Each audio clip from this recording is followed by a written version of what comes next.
பாஜக ஆட்டு வைக்கக்கூடிய வகையில் விஜய் நடந்து கொள்கிறார் அப்படின்ற குற்றச்சாட்டை வன்னியர் சொல்றார். உங்களுடைய பார்வை. 25 நிமிடம் அமைதியாக கேட்டேன். என்னோட சமயத்தில் யாரும் குறுக்கிடாமல் இருந்தால் நல்லா இருக்கும்னு நினைக்கிறேன்.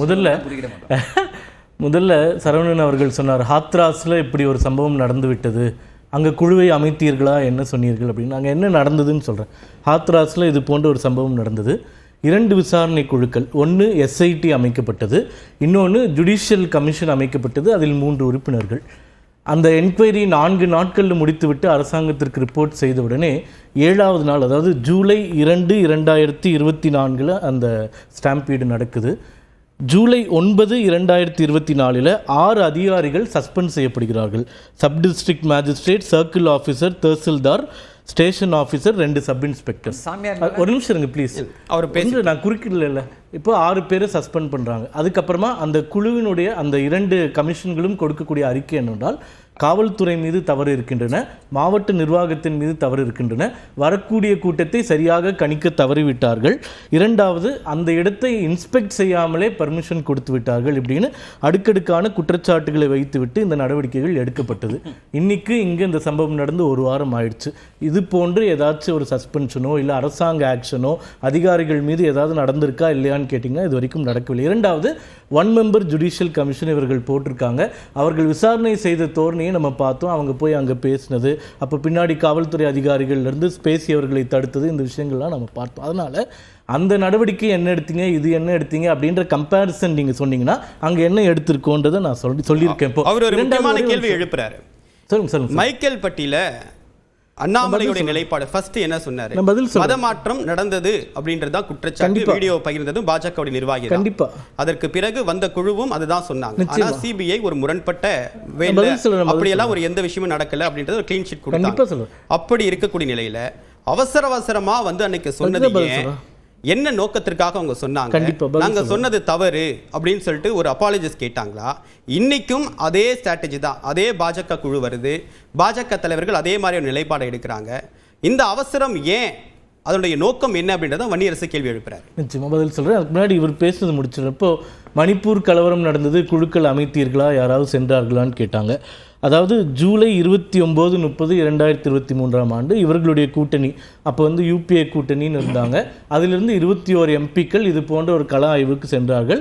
அந்த 21 எம்பியில் இங்கே இருக்கக்கூடிய திமுக எம்பி திருமிகு கனிமொழி அவர்களும் சென்றிருந்தார்கள். அப்போது இது மாதிரி ஒரு சம்பவங்கள் நடக்கும்போது இது போன்ற ஒரு குழுக்கள், எம்பிக்கள் கொண்ட குழுக்களை அமைப்பது காலமாக நடந்து வரக்கூடிய ஒரு விஷயம்தான். அதில் இங்கனமோ புதுசாக அமைத்து விட்டார்கள், அதை கேள்வி கேட்கிறது அப்படின்றதே ஜனநாயகத்துக்கு எதிரான ஒரு போக்கு. 2வது அந்த குழுவினர் வந்தபோது அவர்கள்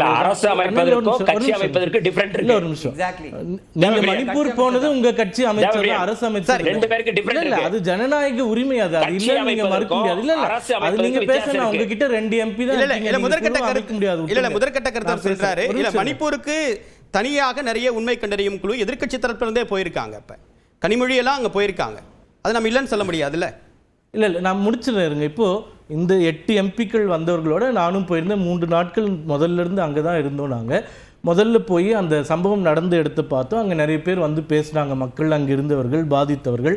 அதற்கப்புறமா மருத்துவமனைக்கு போனோம். அதுக்கப்புறம் ப்ரிலிமினரியாக அவர்களுடைய அப்சர்வேஷன்ஸை வைத்திருக்கிறார்கள்.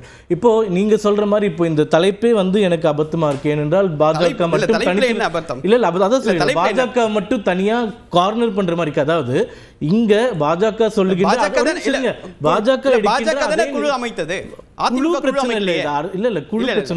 தலைப்பு கேட்டதுனால நான் சொல்றேன். நான் தலைப்பு என்னன்னு ஒரு நிமிஷம் நான் தலைப்பு பார்க்குற ஒரு நிமிஷம் காட காணும். விஜய்க்கு ஆதரவாக பாஜக, அதாவது இங்க பாஜக எடுத்திருக்கக்கூடிய அதே நிலைப்பாடு. அதிமுக விஜய்க்கு க்ளீன் ஷீட் தரல. நாங்களும் க்ளீன் ஷீட் எம்பிக்கள் குழு என்ன சொன்னாங்க? க்ளீன் ஷீட் எம்பிக்கள் குழு யார் அமைத்தது? மாலினி அவர்களுடைய இன்டர்வியூ எந்த கட்சி சார்பா வந்தாங்க? ஹேமா மாலினி அவர்களுடைய ஃபுல் இன்டர்வியூ பார்த்தீங்கனாலே ஆர்கனைசர்ஸ் மேலேயும் தப்பு இருக்குன்னு தான் அவங்க சொல்லியிருக்காங்க. இதுதான் நான் சொல்கிறேன். இப்போது அதிமுக, பாமக, பாஜக எல்லாமே கிட்டத்தட்ட திமுக அரசாங்கத்தை குறை சொல்கிற நிலைப்பாட்டை எடுக்கிறோம். அப்ப பாஜக மட்டும் கார்னர் பண்றதுக்கான ஒரு நிமிஷம் இருங்க, இதுதான் ஆளும் கட்சியினுடைய அரசியல். அது அவ்வளவுதான், வேற ஒண்ணுமே ஒரு நிமிஷம் இருங்க, அது சொல்வதற்கான காரணம் இருக்கு. ஏனென்றால் ஒரு என்ன பேச விடுங்க, இவங்க இவ்வளவு நேரம் பேசும்போது குறுக்கீடு கூட நீங்க செய்யல. திமுகவினரை நாங்கள் குற்றம் சாட்டுவதற்கு பல காரணங்கள் இருக்கின்றது. அதுல ஒண்ணு வந்து அரசியல் காழ்ப்புணர்ச்சி. என்ன அரசியல் காழ்ப்புணர்ச்சினா, இதே கரூர்ல பொதுக்கூட்டங்கள் அரசியல் கூட்டங்கள் நடத்தும் போது உதயநிதி ஸ்டாலின் அவர்கள் ஏப்ரல் 4, 2024 தேர்தல் பரப்புரைக்கு போகும்போது அந்த ரவுண்டானா பகுதி ஒதுக்கப்பட்டது. அதில் 60,000 பேர் வரைக்கும் இருக்கலாம். கிட்டத்தட்ட 2.5 லட்சம் சதுர கிலோமீட்டர் கொண்ட பரப்பளவு கொண்ட இடம். அதே 2024 பாஜகவினர் தேர்தல் பிரச்சாரம் எங்க வேட்பாளர் செந்தில்நாதன் போகும்போது அந்த இடத்தை கேட்டபோது எங்களுக்கு அந்த இடத்தை கொடுக்கவில்லை, இதே வேலுசாமிபுரத்தை தான் கொடுத்தார்கள். சமீபத்தில் இந்த விஜய் அவர்களுடைய சம்பவம் நடந்த 2 நாட்களுக்கு முன்பு அதிமுக பொதுச் செயலாளர் முன்னாள் முதல்வர் அவரும் கரூர்ல அதே ரவுண்டானா பகுதியை கேட்கிறார். அவர்களுக்கும் அது மறுக்கப்படுகிறது, வேலுசாமிபுரம் தான் கொடுக்கப்படுகின்றது. இதே மு.க. ஸ்டாலின் அவர்கள் தேர்தல் பரப்புரைக்கும் மற்ற கூட்டங்களுக்கும் 2 முறை சென்றிருக்கிறார் கரூருக்கு, அவருக்கு வந்து ரவுண்டானா பகுதியை ஒதுக்குகிறீர்கள். இப்போ நாங்கள் என்ன சொல்றோம்னா, அரசியல் காழ்ப்புணர்ச்சி இல்லாம உங்களுடைய அரசு இயந்திரங்கள், காவல்துறை, உள்துறை, மாவட்ட நிர்வாகம் இது எல்லாமே சரியாக நடைபெற்று இருந்தால் விஜய் அவர்கள் இதற்கு முன்பு 9 இடங்களில் இது போன்ற கூட்டங்களை போட்டிருக்கிறார். அப்போ பர்மிஷன் வாங்கும்போது எவ்வளவு பேர் வருவாங்கன்னு சொன்னது வந்த கூட்டம். இந்த குறைந்தபட்ச ஒப்பீடை நீங்கள் செய்திருந்தால் இந்த இடத்திற்கு பதில் அந்த இடத்தை ஒதுக்கி இருப்பீர்கள். இது நடந்ததுக்கான காரணம் என்னன்னா, மாவட்ட நிர்வாகமும் காவல்துறையும் முழுக்க முழுக்க திமுகவினால் அரசியல் மயம் ஆக்கப்பட்ட ஒரே காரணத்தால் தான். நீங்க அதிகாரிகளை அவர்கள் போக்குக்கு விட்டுவிட்டார், அவர்கள் சரியாக தான் நடவடிக்கை எடுப்பார்கள். இப்போ இந்த லேப்ஸ் அதிமுக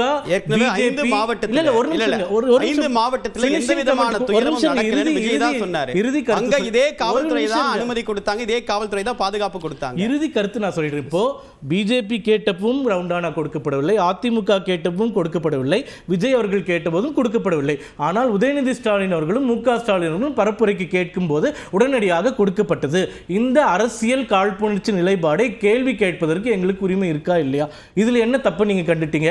நாங்க என்ன சொல்றோம், இந்த இடத்துக்கு பதிலா அந்த இடத்துக்கு கொடுத்திருந்தா இந்த 30,000 பேர் அங்க ஈஸியா அகாமடேட் பண்ணியிருக்க முடியும், இந்த அசம்பாவிதம் நடந்திருக்காதுன்னு சொல்றோம். இதுல என்ன குறைய சொல்லிட்டீங்க? இதுல விஜய்க்கு ஆதரவா சொல்ற இருங்க. விஜய் அவர்களுக்கு எல்லாருமே இல்ல, வன்னியரசு அவர்கள் கேட்டார் இல்லையா, எங்க அண்ணாமலை அவர்கள் இன்டர்வியூ சொல்லும்போது என்ன சொன்னார்னா, விஜய் அவர்கள் இன்னும் பங்க்சுவாலிட்டியை மெயின்டைன் பண்ணணும், 12 மணின்னு சொல்லிட்டு 7:30 மணிக்கு வந்தது தவறுன்னு சொன்னா. இப்போ அதே சொல்றேன், இப்போ விஜய் அவர்களுக்கு சினிமா துறையில நல்ல பேர் இருக்கு, அதாவது ஷூட்டிங்க்கு கரெக்டான டைமுக்கு போயிடுவாரு, பங்க்சுவலா இருப்பாருன்னு சொல்லிட்டு. அப்ப இந்த அரசியல் கூட்டங்களுக்கு மட்டும் மக்களை நீங்க ஏன் வந்து you are taking them for a ride, நீங்க அங்கேயும் பங்க்சுவாலிட்டி மெயின்டைன் பண்ணி சரியான நேரத்துக்கு போயிருந்தால் இந்த அசம்பாவிதமே நடந்திருக்காது. இரண்டாவது, உங்களுக்கு 9 கூட்டங்களை நீங்க நடத்தி இருக்கீங்க, நீங்க எதிர்பார்ப்பதை விட கூட்டம் அதிகமாக வரும்னு தெரியும். இப்ப வேலுசாமிபுரத்துல இவ்வளவுதான் கொள்ளளவு இருக்குன்னு உங்களுக்கு தெரியும். அதை மீறி கூட்டம் சேரும்போது நீங்கள் ஒண்ணு நீங்க நீதிமன்றத்திற்கு போய் வேறு இடத்தை கேட்டிருக்க வேண்டும், இல்லை என்றால் கூட்டத்தை ரத்து செய்திருக்க வேண்டும். அவர்கள் மீது இருக்கின்றது.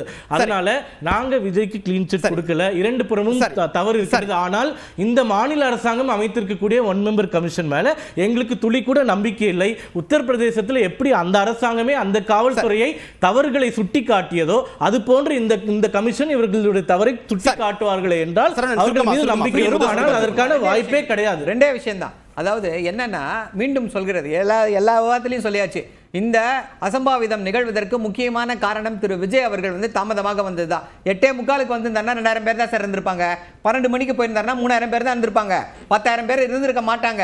ஸோ வேண்டுமென்றே கூட்டம் இல்லை, ஃபிளாப் ஷோ ஆயிடக்கூடாதுன்றதுக்காக தான் வேண்டுமென்றே தாமதமாக கொண்டு வரப்பட்டது. இன்னொரு முக்கியமான விஷயம் என்ன அப்படின்னா, என்ன சொல்றாங்க, நீங்க வந்து எங்களுடைய குழு வந்துச்சு விசாரிச்சுட்டு, அந்த குழு தாவேக்காலருக்கு யாரையா விசாரிச்சுதா?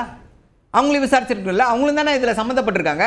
வெறும் அங்கே இருக்கிறத போய் பார்த்துட்டு ஒரே நாளில் காலையிலேருந்து சாயந்தரத்துக்குள்ள எல்லாத்தையும் கண்டுபிடிச்சிட்டாங்களாம், எல்லாத்தையும் சொல்லிட்டாங்களாம். ஸோ இந்த குழு வந்து வெறும் அரசியல் கண் துடைப்புக்காக போடப்பட்ட குழு. சரி, ஓகே திரிபிரியன், இப்போ இந்த சம்பவத்தை மையப்படுத்தி தமிழ்நாட்டில் பலமுனை போட்டி இருக்கலாம் அப்படின்னு பேசப்பட்டது. ஆனால் இந்த சம்பவத்துக்கு பிறகு 2 நிலைப்பாடு தான். ஒன்று, அரசு மீது குற்றச்சாட்டக்கூடிய சில கட்சிகள், இல்லை சிபிஐ விஜய் மீது குற்றம் சாட்டக்கூடிய சில கட்சிகள். ஒரு சிலர் சிபிஐ கேட்குறாங்க, விஜய்க்கு கிளீன் ஷீட் கொடுக்கல இன்னும் அதிமுக மாதிரியான கட்சிகள். ஸோ இது அணித்திரல்கள் அப்படின்றது இப்போவே ஆரம்பிச்சிருச்சா? இல்லை, அதாவது இந்த சம்பவம் வந்து பெருசாக அணிகளில் மாற்றம் உண்டாக்குன்னு எனக்கு நம்பிக்கை இல்லை.